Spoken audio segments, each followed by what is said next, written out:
The Tipping Point with Mike Tipton is brought to you by Dubby. What is Dubby? Dubby is a clean energy drink that is made to give you focus with no crash, jitters, or angst like those other energy drinks have. They also have no maltodextrin fillers and don't use artificial dyes. Dubby contains vitamins, amino acids, a nootropic, and 150 milligrams of caffeine. Dubby's products are made in the USA in an FDA-inspected facility that strictly adheres to GMP manufacturing guidelines. All of the flavors are unique and custom-made by Dubby, and you'll never taste our taste anywhere else. The best part about it is they're affordable. Dubby's drinks come out to about $1 per drink, much cheaper than Starbucks or any of those canned energy drinks. To learn more, visit w.gg.com/discount/MRTipton33 and place your order today. Use promo code MrTipton33 and save today. Dubby Energy, be better. What's going on, everybody? I want to tell you about my new friends over at Cleverman. Visit them online at becleverman.com. What they gave me was the energizing face and beard scrub along with the Cleverman face scrubber. And trust me when I say this, the energizing face and beard scrub smells amazing. Combining it with the face scrubber, making sure that your boy was looking as good and sexy as possible, opened up a whole different sensation in my face that I haven't ever felt before. I felt so clean, so fresh, and so clean, like Outcast said, and it helped me feel like I was ready for my day.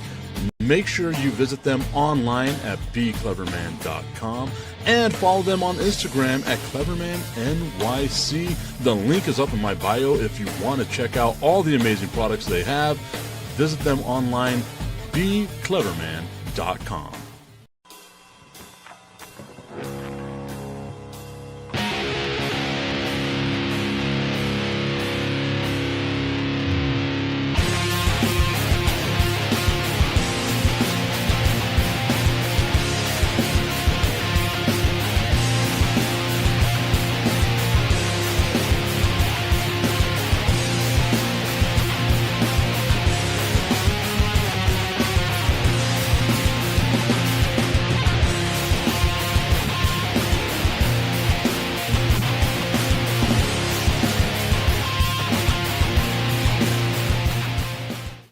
It is Monday. That means it is time for the Tipping Point with Mike Tipton, hanging out with you here this Monday morning. Remember, we are brought to you by our friends over at Crushed Peanuts. Visit them online at crushedpeanuts.com. 9 grams of protein, the best way that you can start your workout with crushed peanuts. Go out there and crush your day, crush everyone else's hopes and dreams as if you had a tie with the Green Bay Packers.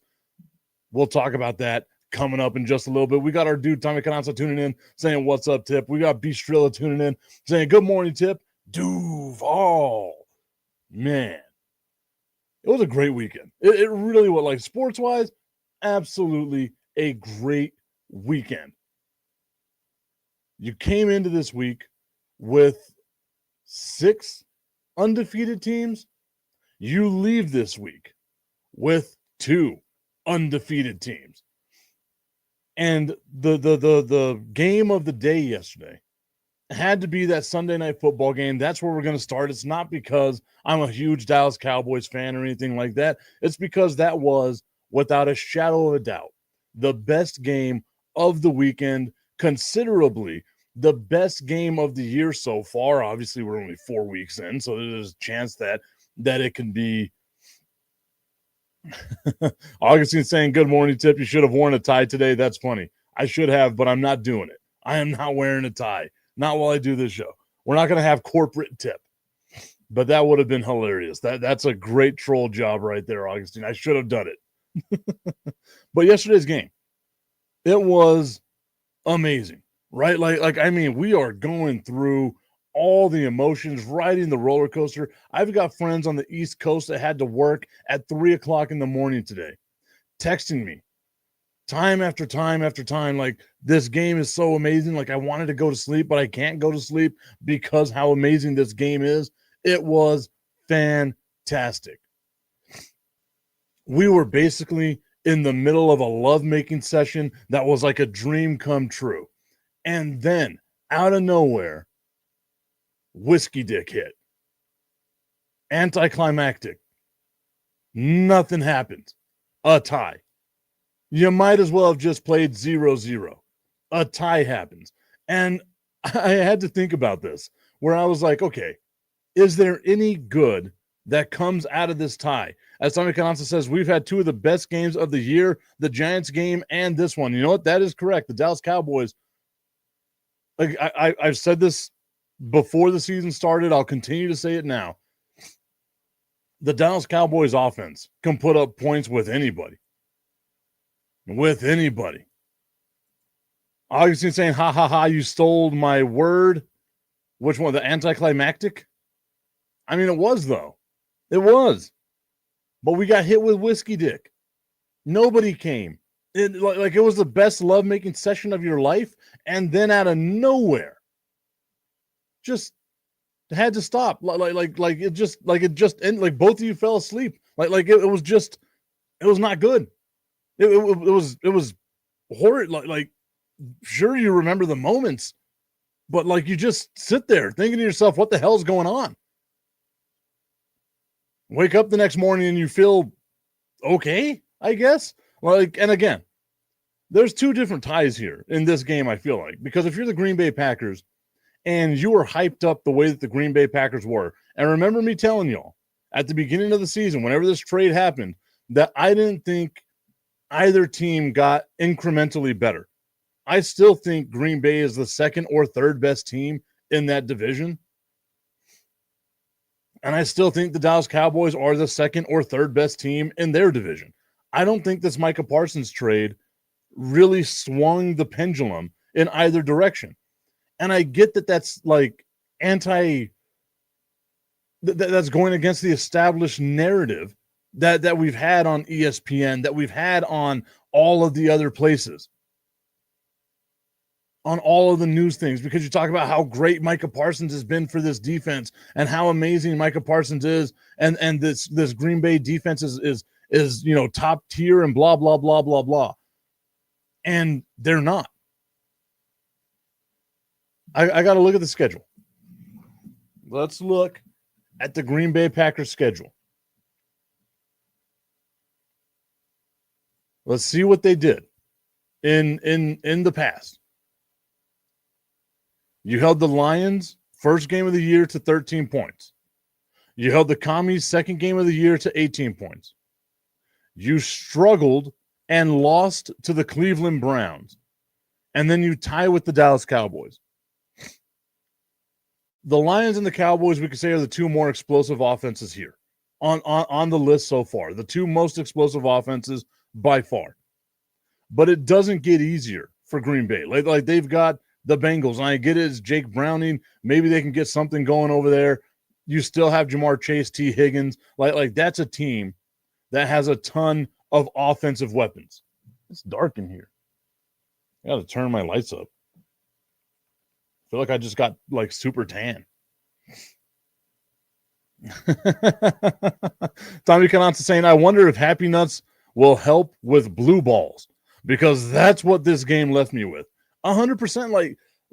Again, it was such a great weekend sports wise. It was such a great weekend.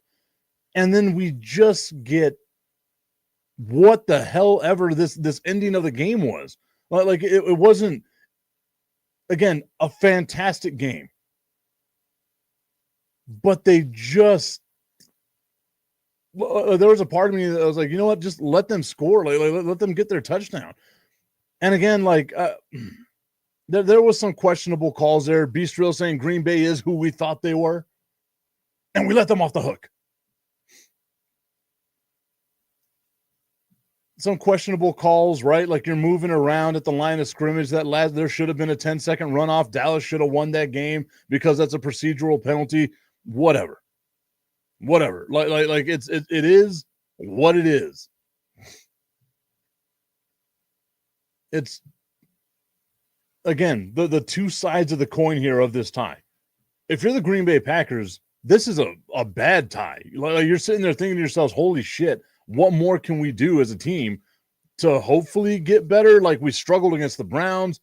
we should have dominated this Dallas Cowboys defense because the Dallas Cowboys defense is atrocious. When you need a stop from the Dallas Cowboys, you will not get a stop from the Dallas Cowboys. And your whole thing was, okay, our defense is better because of Micah Parsons. And I get it. They gave Micah Parsons a sack at the end of the game there. I don't know if that's necessarily a sack, but that's what it's called in that standpoint, is that it's a sack. But your whole thing, if you were a Green Bay Packers fan, was our defense is better now. Maybe our defense can hold this Dallas Cowboys offense. And the Dallas Cowboys, without CeeDee Lamb, had their way with this defense. Just had their way with them. Did whatever the hell they wanted to do with this defense. And then you saw the Dallas Cowboys, again, I know it's going to take time. You saw the Dallas Cowboys get a little better, just slightly centimeter better than what they were a couple of weeks ago.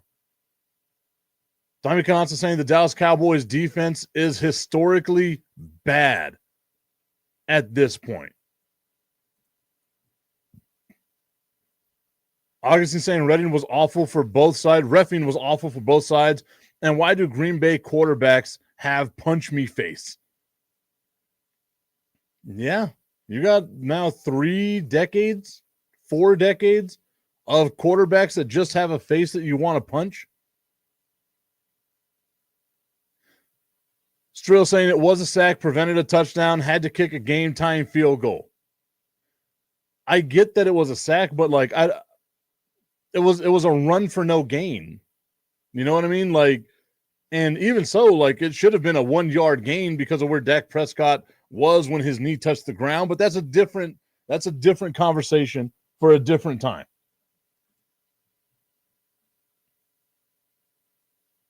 Micah Parsons had 3 tackles on the day. But we're sitting here talking about it like the whole time with Green Bay. How amazing this defense is. How amazing this team is going to be. All the pundits out there talking about how Green Bay is going to be a team to be reckoned with. But if you lose to the Browns and you tie with the Dallas Cowboys, there's something there, right? Like that's dominant teams don't do that. Because we all know like the Browns' shortcomings. We all know what the Dallas Cowboys' shortcomings are. Everyone, especially following that Detroit game, was crowning the Green Bay Packers as the best team in the division, possibly the best team in the NFC. They're going to be the only team that can give the Philadelphia Eagles trouble. And I assure you, the Dallas Cowboys ran all over the Green Bay Packers. What can a team like Philadelphia do that has real good established running backs? What can a team like Detroit do now that Detroit's getting their wheels going?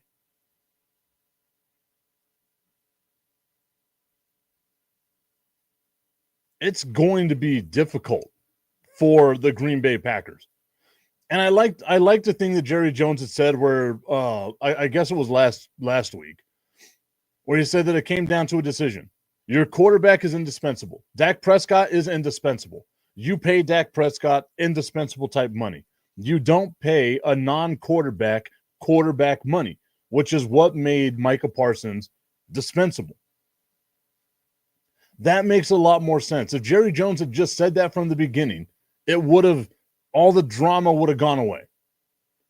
But it's Jerry Jones, and you know he loves his drama.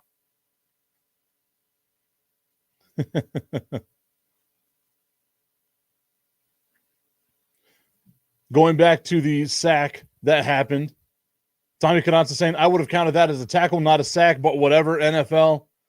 The NFL, B. Strilla goes on to say, had to give Micah a sack. It's in the script. Augustine reminding us that good teams do not lose to the New York Football Giants. We'll talk about that coming up here in a sec as well. Micah was neutralized last night after running his mouth all week long. The Crooked Commish saying, Money Mike, what's up, bro?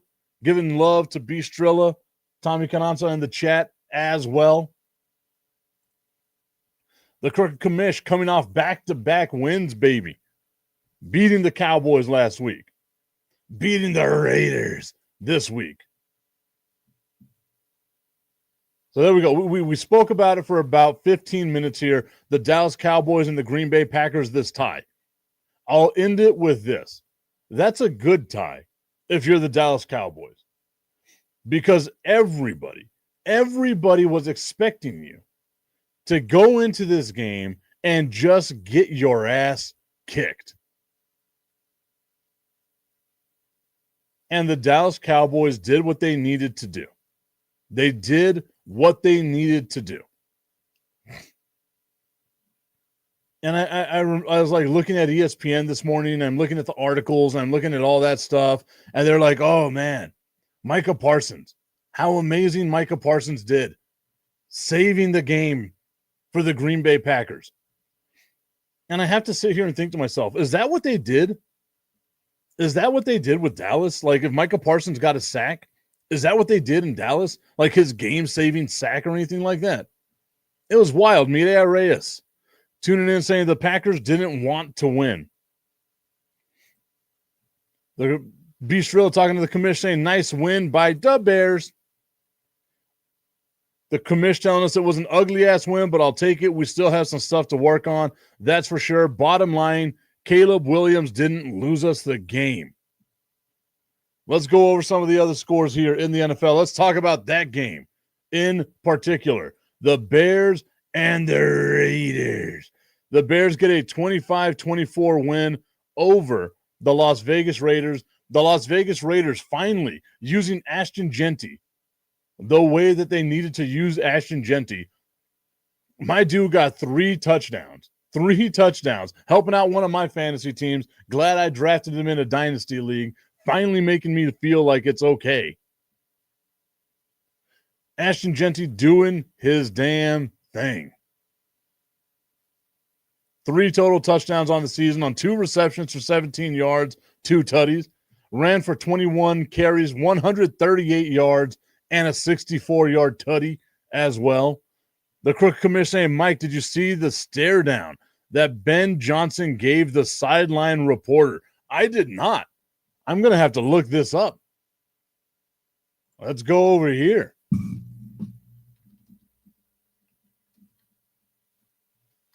Uh-oh.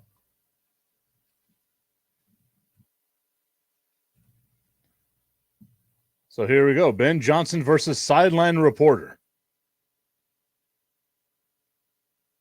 Let me see. I gotta find like the right place to watch this video.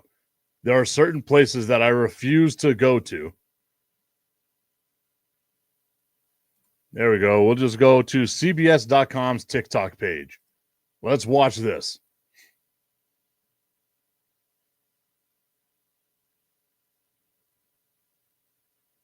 Okay, we'll let that play one more time.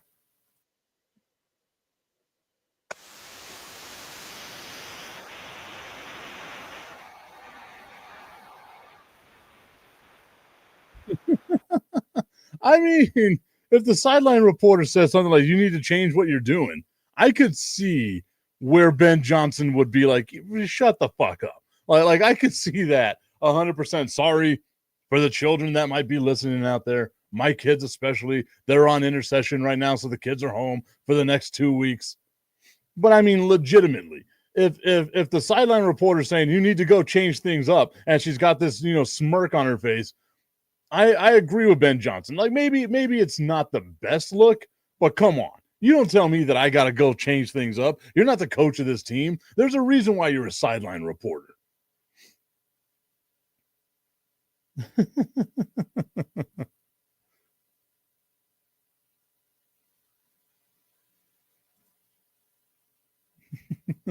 The Crooked Commission saying, Mike, that's totally the look he gave her. Are you the damn coach or am I? No, 100%. It was like, what are you doing? What are you talking about right now? There we go. Tommy's saying my kids are in intercession too. All good. We can be rated R today. They're rated R. Superstar. Caleb Williams, 22 of 37, 212 yards, a tutty, and an interception. Sacked one time. Geno Smith, 14 of 21 for 117 yards, 2 tutties, and 3 interceptions. And it doesn't matter who the team is. If you lose that turnover battle, you are more than likely going to lose the game. The Raiders doing everything they could to lose that game. They ran for 240 yards. Raheem Mostert even getting into the mix here. 240 yards of running game from the Las Vegas Raiders, trying everything they can to keep the Bears offense and the Raiders' horrible defense on the sideline. Rome Odunze getting himself a couple of catches, got himself a tutty as well. If I'm not mistaken, that's his 5th touchdown of the season for Rome Odunze. Bistril saying these sideline reporters are getting more stupid with these questions. They really are, and it's not necessarily the question, it's the way that they ask the question, right? Like, I think they get too comfortable in their position, right? Like they feel untouchable. And I get it. You're allowed access because you're a TV partner or anything like that with the coach. All it takes is one coach being like, look, I'm done. I don't want to talk to these people. And your ass is covering the Bears and the Raiders. I just talked about how good that game was. I'm over here shitting on it. Tommy Canazzo saying, I just saw it. LOL. Ben Johnson definitely wanted to say something else. Oh, you can see it in his eye. The way he looked at it, he's like, bitch. Shouldn't have said that. My bad. That's the Socorro coming out. Apologies. Well, he looked at her and said, what the fuck do you think you're saying to me right now? I am on team Ben Johnson. Know your role. Shut your mouth. As a matter of fact, I know one thing. One thing Ben Johnson wanted to tell her whenever he was asked that question. Shut up, bitch. That's exactly what he wanted to say. You got to change your offense, right? Shut up, bitch. That's exactly what was happening with Ben Johnson. That's all that he wanted to do. That's all that he wanted to say was that one thing right there. Ben Johnson can't say it because he's the ultimate professional, but we can. Other games out there. Augustine trying to hit certain parts of the show a little too early. The P in Pimentel stands for premature. Augustine saying it's very clear you're on Team Johnson, and that's just the tip. Ashley saying, LMAO, I was waiting for the rock. Bistril saying, hey, that's what I want to say to the Packers fans. You know what? Well, I'll say it for you. Green Bay Packers fans. 99.9% of you. Shut up, bitch.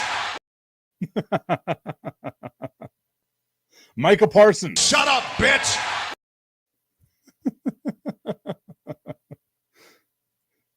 And Ashley reminding us about the Rock meme. Yes. The Pittsburgh Steelers go to Dublin, Ireland, and get themselves a win over the Minnesota Vikings. I feel like we could have sent better teams to Dublin, but whatever. Like it's okay. The Steelers somehow get to 3-1 on the season. The Vikings fall to 2-2. Carson Wentz. Like I get it, the score 24 to 21. Like it looks close.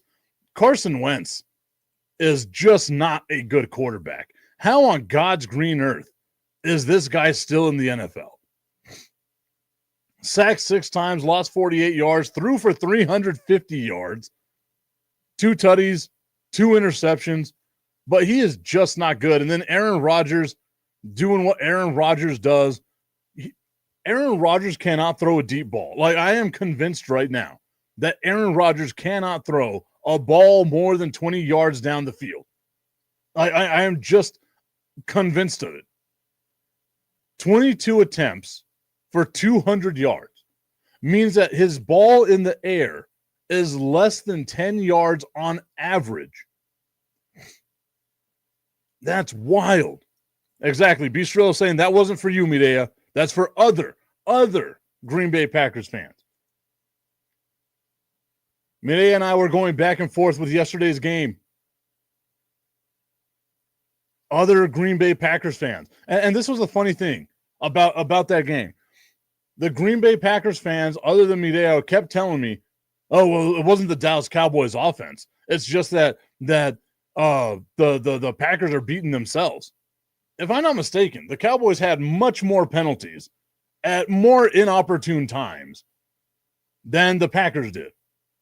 And I might not even need the caveat than the Packers. Yes, Dak Prescott's fadeaway bomb was amazing. That catch by Jalen Tolbert, that's got to be. Like, I get it. There's a lot of hyperbole here, right? Like we're caught up in the moment right now, but that's one of the best catches all year long. Like, you are going to be hard pressed to find a better catch than the one that Jalen Tolbert had as he's going down the sideline, gets 1 foot in, and then just drags. You see the little rubber pellets flying up, just drags his right foot as he's falling out of bounds, as Dak Prescott gets popped and just throws the ball up in the air for a prayer. He threw it in the right area. The receiver goes back to the ball. Like, that was an absolutely perfect catch, throw, all of it. A little bit of luck. We can say that now in hindsight. A little bit of luck. 95% of the time, you don't want your quarterback throwing that ball. But that was absolutely fantastic. The Steelers improving to 3-1 on the season, leading their division. And the reason why the Steelers are leading their division is because the Kansas City Chiefs at home absolutely annihilated the Baltimore Ravens. And I get it. People are going to say, Tip, there was a lot of injuries in Baltimore during that game, on the Baltimore side during that game. We got to see, for the first time all season, a mostly healthy Kansas City Chiefs team.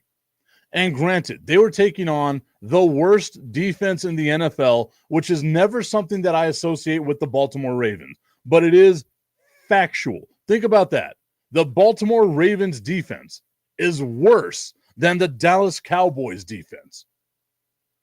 Just absolutely mind-blowing right here. And we said it. All last week we said it. One of the teams in this game was going to fall to 1-3.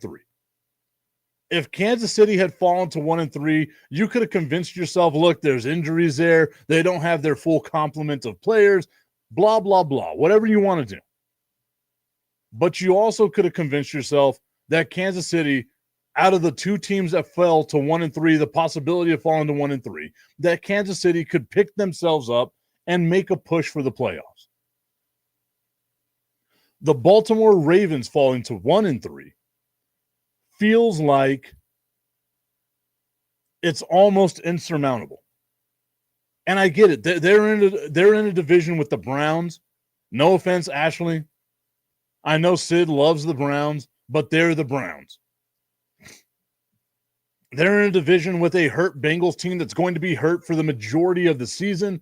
Maybe you get a couple of wins here and there. But the Steelers, again, Mike Tomlin doing Mike Tomlin things, finding ways to win games. Kenny Gainwell, all of a sudden becoming a serviceable running back. Glad I never gave up on Kenny Gainwell. Glad I kept him there. But when you look at this Baltimore Ravens team, you know that this is just the tip of their problems. I just wanna put the tip in. It's time for Just a tip. That Would Make Me Uncomfortable. Promise that it ain't too much, but just enough. Just a tip. Just a tip. Just the tip. Just the tip. It's time for Just the Tip.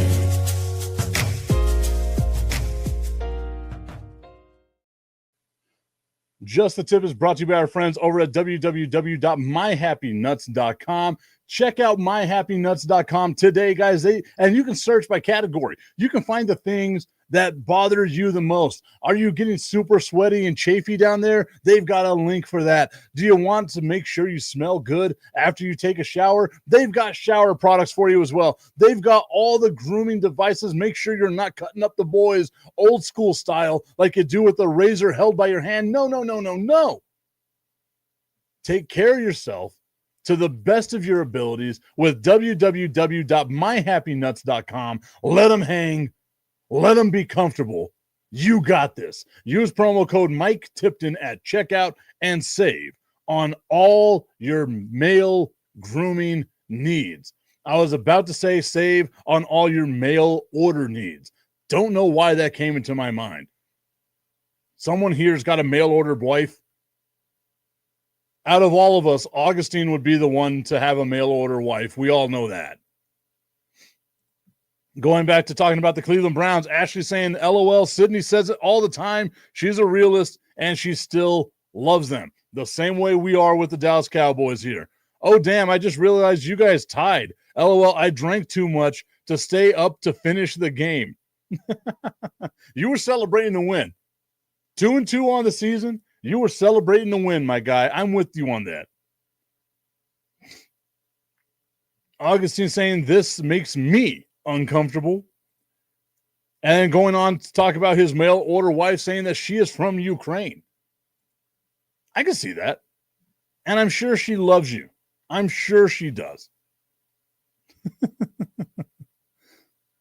Yesterday, the Chargers, the Bucks, the Colts, and the 49ers entered their games as undefeated teams. Today they wake up with their first loss of the season. I got laughed at on Friday talking about our second favorite team on this show, the Jacksonville Jaguars. Duval. I got laughed at. Is there a chance that those Jaguars can win this game against the San Francisco 49ers? And they did. The Jacksonville Jaguars go into San Francisco and win that game 26-21. Trevor Lawrence, 21 completions, 174 yards, becoming a game manager. Travis Etienne, 19 carries, 124 yards, got himself a rushing touchdown as well. Christian McCaffrey, 17 carries for 49 yards. Brock Purdy, 22 of 38, coming back off of injury, 309 yards, 2 tutties, 2 interceptions. The Jaguars are finding ways to win.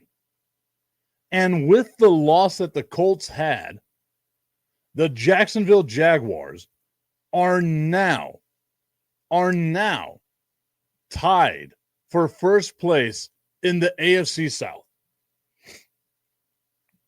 Again, I don't expect the Jaguars to be this team that goes and just dominates, right?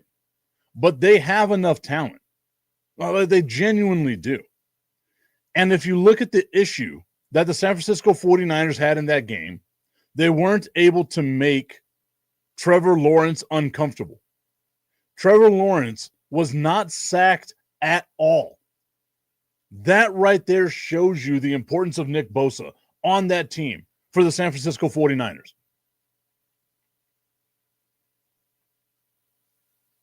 Our Jacksonville Jaguars, we embrace them here as a show. We have embraced the Jacksonville Jaguars. Our Jaguars, 3-1 on the season. Bistro saying the Niners finally met the wall. They did. The injuries, man. There's got to, like, over what, the last 3 years, 2.5 seasons, there's been just major injury problems in San Francisco. That's got to be something to look into. Like, maybe your training staff needs to be let go or something of that. As someone that hates the San Francisco 49ers, keep it going. Well, whatever you're doing, keep it going. Just pour it on. I am here for it. But we knew coming into this game that the San Francisco 49ers were a fraudulent, undefeated team. They're just not good. Maybe they're okay. Maybe they'll be the second or third best team in that division. I still have them finishing almost dead last, but I think that's going to be a really tough division all around. They're a fraudulent team.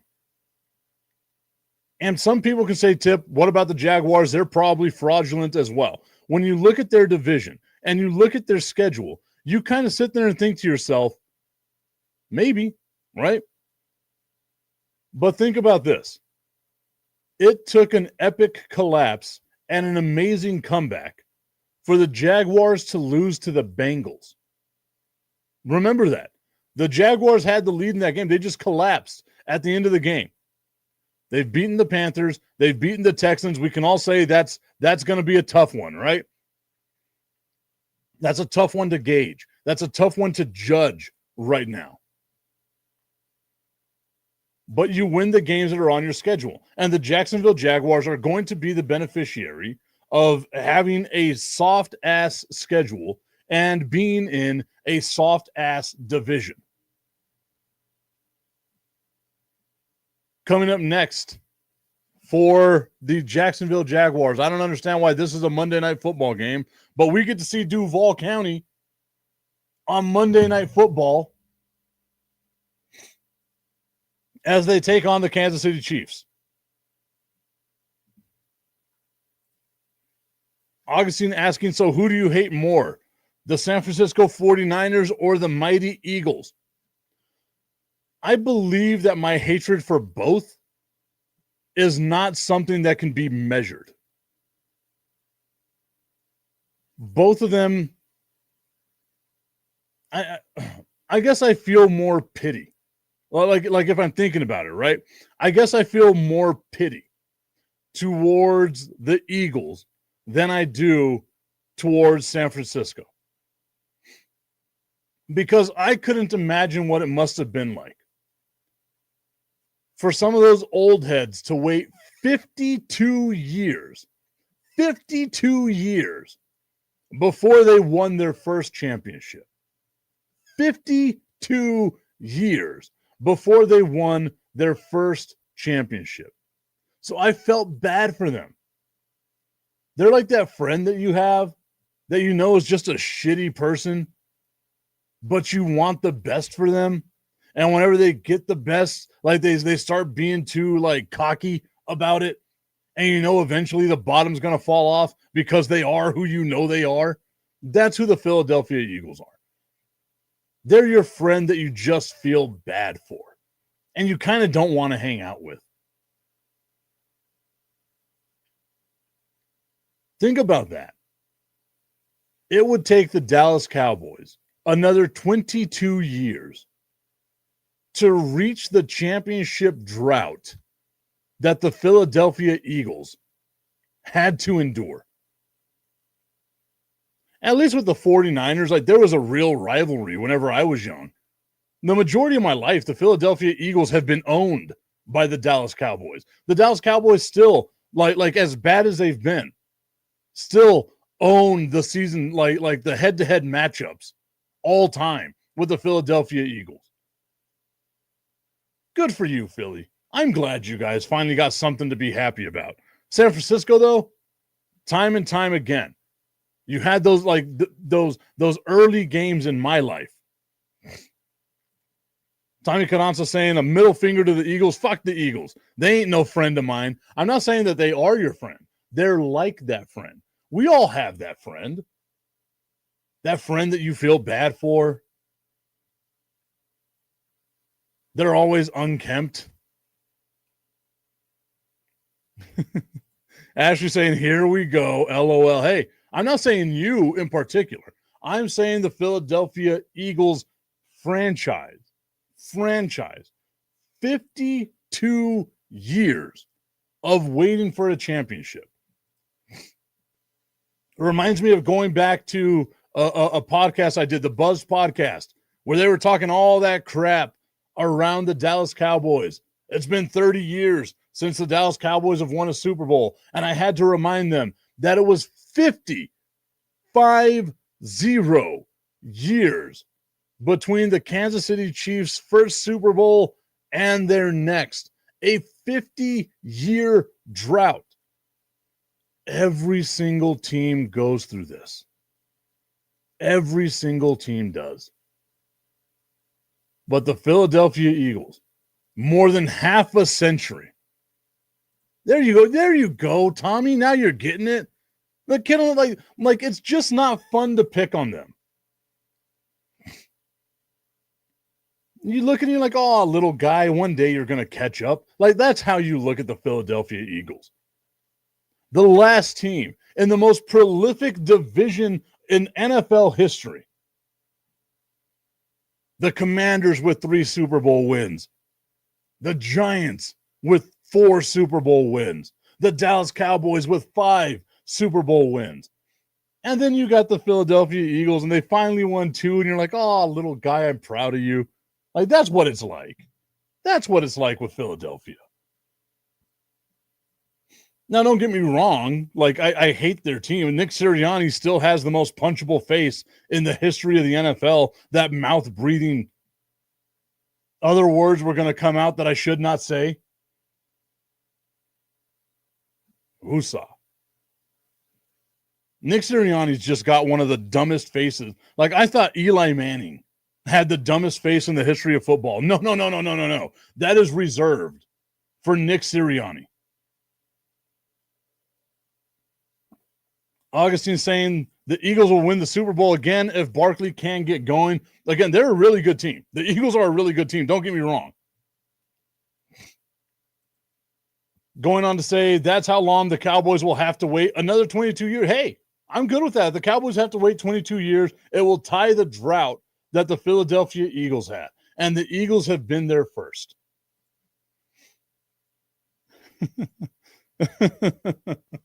Beast Driller reminding us what Nick Sirianni really is.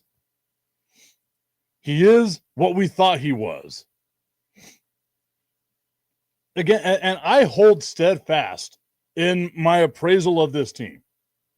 If the Philadelphia Eagles had a better coach, they'd probably be better. And you have to sit here and think to yourself, the Eagles are 4-0. Yes, they're 4-0. You beat the teams that are on your schedule. But they've won all these games by single possessions, right? Like we have yet to see an absolutely dominant game out of the Philadelphia Eagles. We're waiting for it. We kind of feel like it's going to be there. You feel like one of these days, Saquon and Jalen Hurts and A.J. Brown, like the whole thing is going to come together. And whenever it does, that's going to be catastrophic for whatever team that happens against, more than likely whenever they play the Dallas Cowboys again. But it, like they're finding ways to win. They didn't complete a pass in the second half of yesterday's game against the Tampa Bay Buccaneers. And I know that like stuff like that has to be frustrating, even though you're 4-0, has to be frustrating because it wasn't that they beat Tampa Bay so handily. It's that a pass gets tipped. Tampa Bay was moving the ball down the field at their leisure and had a chance to maybe win the game. Ultimately, at the end of the day, they didn't win the game. Philly goes on to be 4-0. But you can't feel like you're a dominant team right now. Like you're getting wins. And at the end of the day, that's all that matters is you're getting wins. But you're waiting for that moment. You're waiting for Philadelphia to prove that they're the most dominant team in the NFL. Because I think a lot of us, the majority of us, maybe not Tommy, the majority of us would say this team is more than likely going to be the representative of the NFC in the Super Bowl.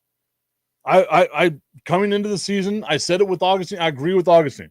I think Detroit can give them problems. I thought maybe Green Bay, but the more I'm looking at Green Bay and the holes they have on defense, that Swiss cheese. Bistro saying you sound like Nate. He hates the Sheagles too. Again, it's not that I hate the Eagles. It's that I feel bad for them. Like they've got a lot of acne, bad breath. Like you know they're going to lose their virginity whenever they're like in their 40s. With them, it was 52 years. It took them 52 years to lose their virginity, the Philadelphia Eagles. Like they wear suspenders all the time. They're like, that's them. Yeah, I don't hate them. They're bad. Like they're historically bad. Congratulations on finally being good, but you're historically bad. Tommy's saying 100% not Tommy. Yeah. I agree with you, Tommy. Well, I don't, because I still feel like maybe the Rams, maybe the Buccaneers, right? Yes, they beat the Rams 33-26. Bistro saying, so what are the Lions? Again, I don't mean it in a bad way. I don't mean it in a bad way. The Lions are kind of in that same thing. You just like, come on, man. Like that's the same way I feel about the Cleveland Browns. I want you to do good. I want you to be there. Make some noise. Enjoy this thing. Enjoy this area that I've got to witness my team do 3 times. Enjoy it. Now, granted, I was a young child the last time I felt that elation. But like I said, whenever I was at ESPN, I have a ton of friends at ESPN that are Philadelphia Eagles fans, and I wanted them to be happy. And then they just couldn't shut the hell up. And these last, 7 years have been that. They've been that. Mireya saying, hey, I don't know what I did. What did I do? Let me go on here. Ashley saying they are the goofy kid. They're the goofy kid that lands the most popular chick in high school. Quit hating. The Eagles? The Eagles winning the Super Bowl was them getting a slump buster at 2:00 in the morning. The lights went on, and you're like, And don't get me wrong, like I have been in that position. I am the slump buster. I know. I can recognize my own. I know what it's like to be somebody's last option.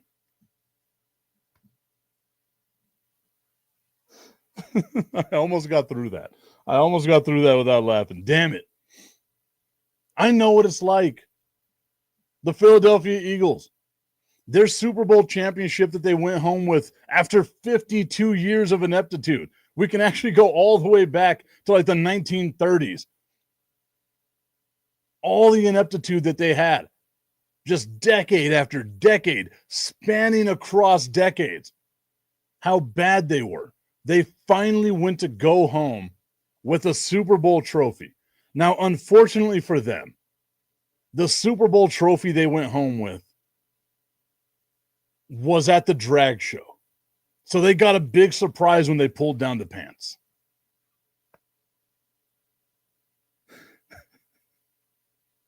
That was unnecessary. If you know anything about me, I actually enjoy drag shows. They're fun. Great music, great cocktails. See what I did there? Oh, the Philadelphia Eagles.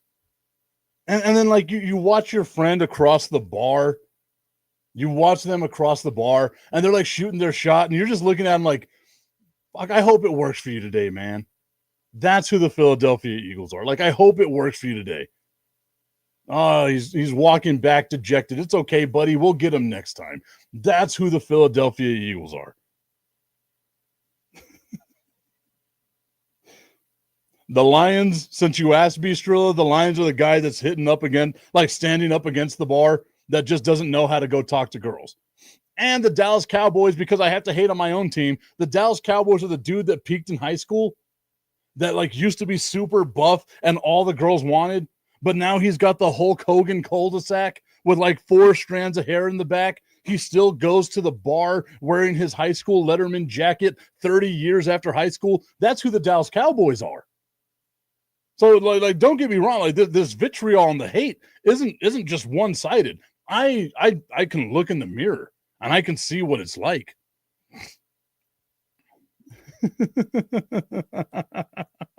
Ashley Candelario saying, note to self, don't schedule meetings during the tipping point. Trying to keep it together here. You got me rolling.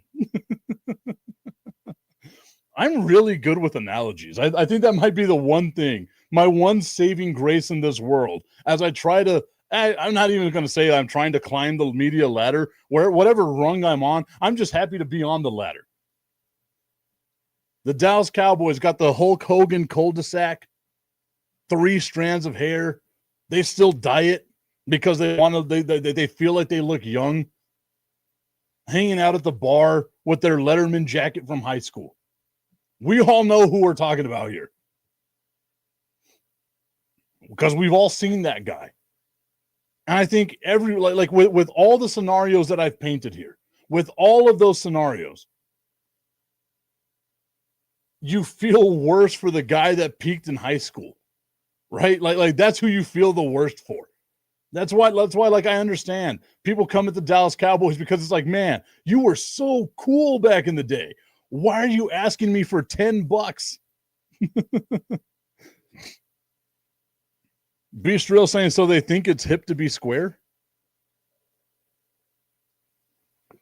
I can say that with the Dallas Cowboys, yeah.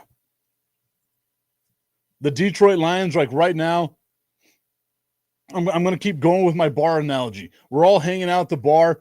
We see like this girl from across the way was looking at the Detroit Lions. She made eye contact with him.